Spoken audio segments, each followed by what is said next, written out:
Hello mga kabayan, kumusta? By the way, ako si Rob Kevin Bautista, isa akong OFW dito sa Saudi Arabia. Sa katunayan, naghihintay na rin ako ng aking exit visa at return ticket pauwi ng Pinas dahil tapos ng aking kontrata. Isa rin akong former OFW sa bansang Oman. Sa katunayan, taong 2018, sa edad na 21, ito yung unang tapak ko sa ibang bansa at ito nga bansang Oman ang kauna-unang bansang napuntahan ko kung saan nakaranas ako ng hindi magandang karasan dahil na-assign ako sa unang abroad ko sa lugar sa Oman na sinasabing kinatatakutan. Ito ang Bahala Oman na halos nasa mahigit 4 na oras ang biyahe mula sa kabisera ng Oman na Muscat papunta sa rehiyon ng Adaklia sa Bala. Kung i-search niyo sa YouTube and sa Google ang pangalang Bahala Oman, malalaman niyo na itong Bahala Oman ang lugar na kinatatakutan ng karamihan dahil tinuturing itong black magic place hindi lamang sa bansang Oman kundi sa buong Middle East. Sa unang ah, mga linggo ko sa bansang Oman, nakaranas na nga ako ng matinding ah, homesickness, sinabayan pa ng anxiety, depression, and nervous breakdown. Dahil nga doon, muntik pa akong napadeport. Pero sa awa ng Diyos is na dala pa ako sa mental hospital at napagamot at sa tulong ng siyensya at ng mga pausok ng tinatawag ng bukor doon ng mga lukan doon sa Buala Oman, ako'y gumaling at natapos ko yung 2 taon na kontrata ko. Sa katunayan, dapat sana is uuwi na ako ng Pinas noong July 2018 dahil tapos na yung 2 taon na kontrata ko doon sa Oman. Pero dahil naabutan ako ng pandemya, itong coronavirus, is na-extend ako ng ilang buwan dahil nag-close yung mga paliparan at walang flight.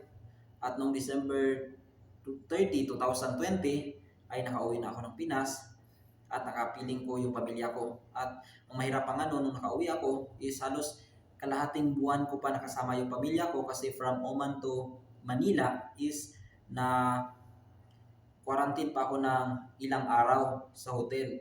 And then pag dating ko after nung result noon is umuwi ako ng Jensan. Pagdating ko ng Jensan, sinundo ako ng aming mga staff ng municipality namin dahil hindi pa ako pwede direct na uwi sa bahay kundi kailangan pa akong i-quarantine doon sa municipality namin doon sa poblasyon. So nag-quarantine ako doon ng 15 days. After noon saka ako na hinati doon sa aming mismong bahay. And then nung ilang buwan na pagpahinga ko, October 10, 2020, nag-apply ulit ako sa bansang Oman at sa awa ng Diyos, ako ay na-assign sa mismong kabisera ng Oman which is itong Muscat. Na-assign ako sa Al-Quds 7 at natapos ko rin ang aking kontrata kaya napauwi ako noong September 2023. So, after no, napahinga naman ako at nag-apply ulit. Sinubukan ko itong bansang Saudi Arabia. At dito, kahit papaano is sinuwerte naman ako. Napunta ako sa magandang company, magandang trabaho. Na-assign ako sa T-Boy sa Jeddah, Saudi Arabia.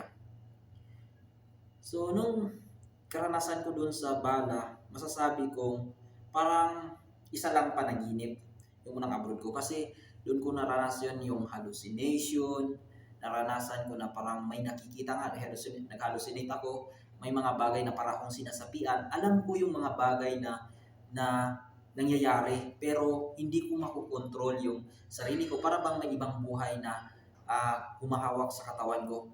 Kaya open yung mata ko, kung ano yung mga sinasabi ko, yung ginagawa ko, pero iba na yung parang hindi ko siya kusang makontrol yung sarili ko.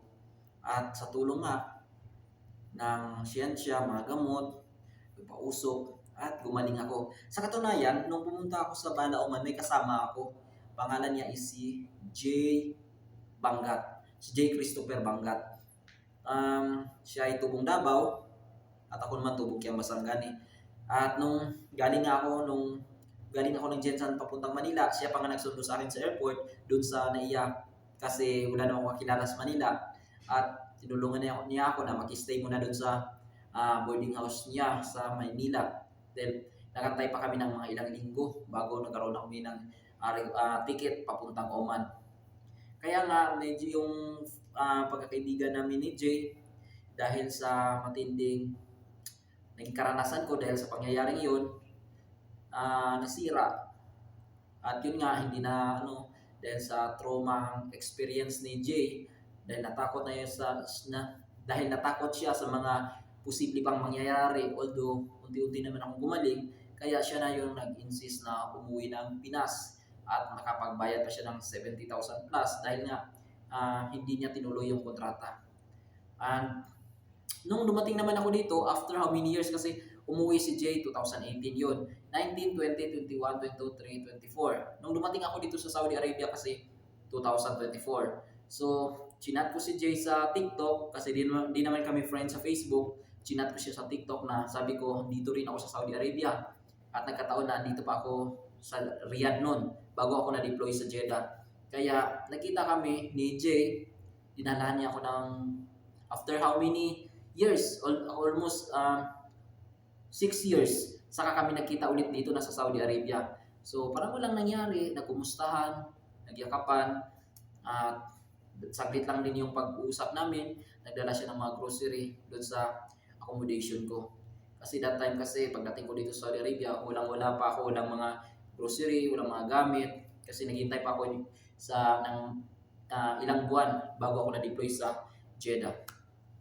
So ngayon, nandito ako sa accommodation, dito ulit ako sa Riyadh. Kasi dito yung dito kami yung origin bago kami uwi ng Pinas, hindi doon sa Jeddah. At bala ko nga, bago ako uwi, is imimit ulit dito si Jay. Kasi kahit papaano is nagiging kaibigan ko naman siya. Actually, kaibigan naman pa rin turing namin sa isa't isa.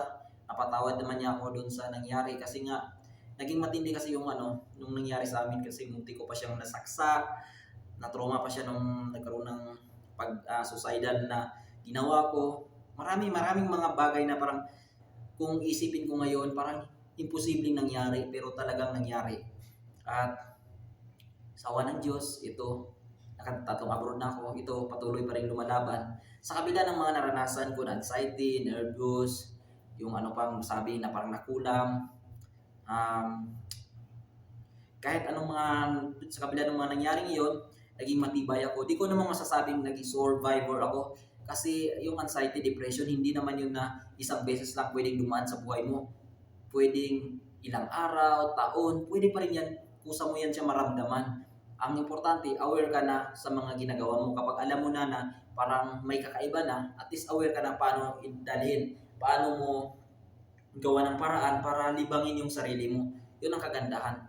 Kaya masasabi ko na hindi ako yung depression or anxiety or ano pang tawag doon. Hindi ako depression survivor dahil hindi pa naman natatapos yung laban. Ika nga, habang may buhay, may pag-asa. Habang may buhay, lalo patuloy pa rin tayong lumalaban sa mga problema. Kaya masasabi ko na I'm not a survivor, instead I'm a warrior kasi patuloy pa rin tayong lumalaban sa hamon ng buhay. Yun lang. Sa mga kapwa ko naman OFW is palagi lang tayong mag-ingat, magdasal, kasi yung problema palaging andyan yan eh. Ang importante, alam na natin, aware tayo paano natin dalhin yung sarili natin, paano natin ma-overcome. Kasi kapag sinabi kasing depression, anxiety, hindi naman yan siya kagaya sa sakit ng ulo na kailangan ng paracetamol para gumaling ka. Hindi yan kagaya ng sipon na kailangan ng Newsep para gumaling ka. Kasi yung depression is kusa mo yan siyang maramdaman eh. Hindi mo alam na, uy, depression na pala itong pag pinagdadaanan ko. Hindi mo masabing, uy, anxiety na pala itong lagi kong iniinda. Kusa mo na lang siyang maramdaman hanggang sa unti-unting tinitira yung mental health mo, yung emotion mo, at magiging sa physical aspect. Kaya, pinaka-importante din, siyempre, kailangan maging maingat at samahan ng dasal. At bago matulog, magdasal, makinig muna, magmuni-muni muna, After that, kung hindi pa kayo nantok, makinig mo na ng mga worship song, marami namang mga pwedeng panoorin sa YouTube na parang maano ka, maaliw, para yung negative vibes, yung negative energy, kumbaga, mapapaalis natin. Kaya, sa ngayon, kung magkaroon naman ng pagkakataon makabalik ako sa Oman, bibisitahin ko pa ulit yung Bala Oman. Alam niyo ba, nung pangalawang abroad ko, ilang beses ko na rin binisita ulit yung Bala Oman at napansin ko na napakalaking pagbabago na. Kung noon, dalawa lang kami ni Jay, yung Pilipino, kauna-unang Pilipino doon na nakatira sa lugar na yon, ngayon sobrang dami ng Pilipino. Kaya, thanks God na ito, patuloy pa rin lumalaban at patuloy pa rin nangangarap kasi marami pang oportunidad. Hindi ko masasabi na tapos na yung kwentong OFW ko dahil uwi na ako ng Pinas. Ika nga nila, habang may nagbubukas pang kumpanya, may tumatanggap pang kumpanya, grind lang ng grind. Habang may opportunity pa, grab lang ng grab. Dahil lahat tayo, tatanda tayo, lahat tayo hihina na. At para kung dumating yung time na yun na sarado na yung mga kumpanya, wala nang oportunidad na tatanggap sa atin, at least meron na tayong ipon. Meron na tayong naipundar na pwede nating magagamit in the future. Yan lang po. Maraming salamat.